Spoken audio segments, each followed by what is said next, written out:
Hi hello welcome back to my channel. ನಾನು ಅರ್ಪಿತಾ ರಮೇಶ್.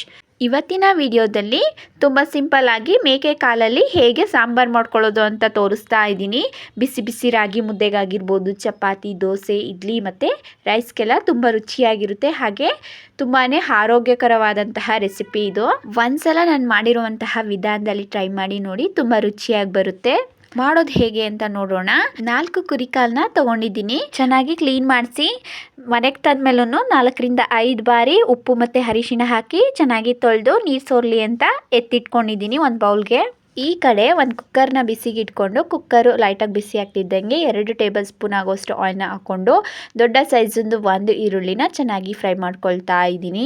ಈರುಳ್ಳಿ ಎಲ್ಲ ಚೆನ್ನಾಗಿ ಫ್ರೈ ಆಗಬೇಕು. ಅದ್ರ ಜೊತೆಗೇನೆ ಅರಿಶಿನ ಮತ್ತು 1/4 ಟೀ ಸ್ಪೂನ್ ಆಗುವಷ್ಟು ಪೆಪ್ಪರ್ ಪೌಡರ್ನು ಕೂಡ ಹಾಕೊಳ್ತಾ ಇದ್ದೀನಿ. ಎಲ್ಲವೂ ಕೂಡ ಚೆನ್ನಾಗಿ ಫ್ರೈ ಆಗ್ತಿದ್ದಂಗೆ ಕಾಲನ್ನ ಸೇರಿಸ್ಕೊಳ್ತಾ ಇದ್ದೀನಿ. ಫ್ರೈ ಮಾಡಲಿಕ್ಕೆ ಪೆಪ್ಪರ್ ಪೌಡರ್ನ ಯೂಸ್ ಮಾಡೋದ್ರಿಂದ ಕಾಲಿಂದು ಸ್ಮೆಲ್ ಎಲ್ಲ ಸ್ವಲ್ಪ ಕಡಿಮೆ ಆಗುತ್ತೆ ಅಂತ ನೋಡಿ ಇವಾಗ ಚೆನ್ನಾಗಿ ಮಿಕ್ಸ್ ಮಾಡ್ಕೊಳ್ತಾ ಇದ್ದೀನಿ. 2ರಿಂದ 3 ನಿಮಿಷನಾದರೂ ಈ ಒಗ್ಗರಣೆ ಜೊತೆಗೇನೆ ನೀರು ಹಾಕೋಕ್ಕೂ ಮುಂಚೆನೆ ಚೆನ್ನಾಗಿ ಫ್ರೈ ಮಾಡ್ಕೋಬೇಕು. ಈ ಕಾಲಿಂದು ಸ್ಮೆಲ್ ಎಲ್ಲ ಆಲ್ಮೋಸ್ಟ್ ಕಡಿಮೆ ಆಗೋ ತನಕ ಚೆನ್ನಾಗಿ ಫ್ರೈ ಮಾಡಿಕೊಂಡು ಕಾಲು ಮುಳುಗೋಷ್ಟು ನೀರನ್ನ ಸೇರಿಸ್ಕೊಳ್ತಾ ಇದ್ದೀನಿ. ಸ್ವಲ್ಪ ನೀರನ್ನ ಜಾಸ್ತಿ ಹಾಕೊಂಡು ಕೂಡ ಮಾಡ್ಕೊಳ್ಬೋದು. ಆಮೇಲೆ ಸಪ್ರೇಟಾಗಿ ಸೂಪ್ನ ಎತ್ಕೊಂಡು ಸಪ್ರೇಟಾಗಿ ಒಗ್ಗರಣೆ ಕೊಟ್ಕೋಬಹುದು. ನೀರು ಹಾಕಿದ್ಮೇಲೆ ಚೆನ್ನಾಗಿ ಒಂದ್ಸಲ ಮಿಕ್ಸ್ ಮಾಡಿಕೊಂಡು ಅರ್ಧ ಟೀ ಸ್ಪೂನ್ ಆಗುವಷ್ಟು ಹಳಿ ಉಪ್ಪನ್ನ ಸೇರಿಸ್ಕೊಂಡು ಚೆನ್ನಾಗಿ ಮಿಕ್ಸ್ ಮಾಡಿಕೊಂಡು ಲಿಡ್ನ ಕ್ಲೋಸ್ ಮಾಡಿ 4ರಿಂದ 5 ವಿಷಲ್ ಚೆನ್ನಾಗಿ ಒಡಿಸ್ಕೊಳ್ತಾ ಇದ್ದೀನಿ. ಕಾಳುಗಳು ಬೇಗ ಬೇಯಲ್ಲ, ನೋಡಿಕೊಂಡು ವಿಷಲ್ನ ಒಡಿಸ್ಕೊಳ್ಳಿ.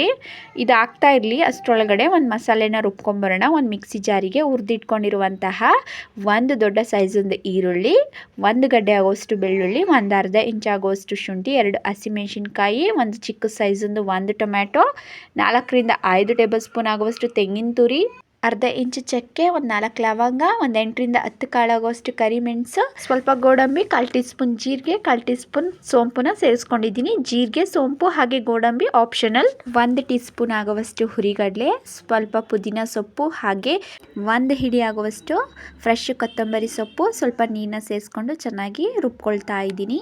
ಆದಷ್ಟು ಈ ಮಸಾಲೆನ ನುಣ್ಣಗೆ ರುಬ್ಕೋಬೇಕಾಗುತ್ತೆ. ನೋಡಿ ಇವಾಗ ಪೇಸ್ಟ್ ರೆಡಿಯಾಗಿದೆ. ಇಷ್ಟಾದರೆ ಸಾಕು. ಈ ಕಡೆ ನಾನಿಲ್ಲಿ 5 ವಿಷಲ್ ಒಡಿಸ್ಕೊಂಡು ಕುಕ್ಕರ್ ಕೂಡ ತಣ್ಣಗಾಗಿ ಲಿಡ್ನ ಓಪನ್ ಮಾಡಿ ತೋರಿಸ್ತಾ ಇದ್ದೀನಿ. ನೋಡಿ ಎಷ್ಟು ಚೆನ್ನಾಗಾಗಿದೆ ಅಂತ. ಕಾಲಿನ ಪೀಸಸ್ ಎಲ್ಲ ಚೆನ್ನಾಗಿ ಬೆಂದಿದೆ. ನೋಡಿ ಇದಕ್ಕೇನೆ 3 ಟೇಬಲ್ ಸ್ಪೂನ್ ಆಗುವಷ್ಟು ಧನಿಯಾ ಪೌಡರ್, 2 ಟೇಬಲ್ ಸ್ಪೂನ್ ಆಗುವಷ್ಟು ರೆಡ್ ಚಿಲ್ಲಿ ಪೌಡರ್ನ ಸೇರಿಸ್ಕೊಂಡು ಚೆನ್ನಾಗಿ ಮಿಕ್ಸ್ ಮಾಡ್ಕೊಳ್ತಾ ಇದ್ದೀನಿ. ಖಾರ ಸ್ವಲ್ಪ ಜಾಸ್ತಿ ಬೇಕು ಅಂತ ಅಂದರೆ ಧನಿಯಾ ಪೌಡರ್ನ ಸ್ವಲ್ಪ ಕಡಿಮೆ ಮಾಡಿ ರೆಡ್ ಚಿಲ್ಲಿ ಪೌಡರ್ನ ಜಾಸ್ತಿ ಸೇರಿಸ್ಕೊಳ್ಳಿ. ಚೆನ್ನಾಗಿ ಒಂದ್ಸಲ ಮಿಕ್ಸ್ ಮಾಡಿಕೊಂಡು ರುಬ್ಬಿಟ್ಕೊಂಡಿರುವಂತಹ ಮಸಾಲೆನ ಸೇರಿಸ್ಕೊಳ್ತಾ ಇದ್ದೀನಿ. ಮಸಾಲೆನೂ ಕೂಡ ಚೆನ್ನಾಗಿ ಒಂದ್ಸಲ ಈ ಸಾಂಬಾರಿಗೆ ಮಿಕ್ಸ್ ಮಾಡಿಕೊಂಡು ಕನ್ಸಿಸ್ಟೆನ್ಸಿ ನೋಡ್ಕೊಳ್ತಾ ಇದ್ದೀನಿ. ಈ ಕಾಲಿನ ಸಾಂಬಾರು ಆದಷ್ಟು ತೆಳ್ಳಗಿದ್ರೇನೆ ರುಚಿಯಾಗಿರುತ್ತೆ. ಕನ್ಸಿಸ್ಟೆನ್ಸಿನ ನೋಡ್ಕೊಳ್ತಾ ಇದ್ದೀನಿ. ಇನ್ನು ಸ್ವಲ್ಪ ಗಟ್ಟಿ ಅನಿಸುತ್ತೆ. ಇದಕ್ಕೆ ಇವಾಗ ಇನ್ನೊಂದು ಸ್ವಲ್ಪ ನೀರನ್ನ ಸೇರಿಸ್ಕೊಂಡು ಚೆನ್ನಾಗಿ ಒಂದ್ಸಲ ಮಿಕ್ಸ್ ಮಾಡಿಕೊಂಡು ರುಚಿ ನೋಡಿಕೊಂಡು ಉಪ್ಪನ್ನ ಸೇರಿಸ್ಕೊಳ್ತಾ ಇದ್ದೀನಿ. ಕಾಲನ್ನ ಒಗ್ಗರಣೆ ಮಾಡಬೇಕಾದ್ರೂ ಸ್ವಲ್ಪ ಉಪ್ಪನ್ನ ಸೇರಿಸಿದೆ. ಆದಷ್ಟು ನೋಡಿಕೊಂಡು ಉಪ್ಪನ್ನ ಸೇರಿಸ್ಕೊಳ್ಳಿ.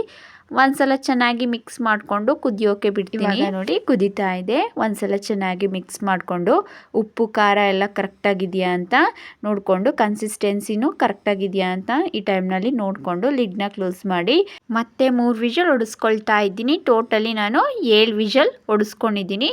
3 ವಿಷಲ್ ಆಗಿ ಕುಕ್ಕರ್ ಕೂಡ ತಣ್ಣಗಾಗಿ ಓಪನ್ ಮಾಡಿ ತೋರಿಸ್ತಾ ಇದ್ದೀನಿ. ನೋಡಿ ಎಷ್ಟು ಚೆನ್ನಾಗಾಗಿದೆ ಈ ಕುರಿ ಕಾಲಿನ ಸಾಂಬಾರ್ ಅಂತ. ಕಾಲಿನ ಪೀಸಸ್ ಎಲ್ಲ ಚೆನ್ನಾಗಿ ಬೆಂದು ಕನ್ಸಿಸ್ಟೆನ್ಸಿಯು ಕೂಡ ಪರ್ಫೆಕ್ಟ್ ಆಗಿ ಬಂದಿದೆ.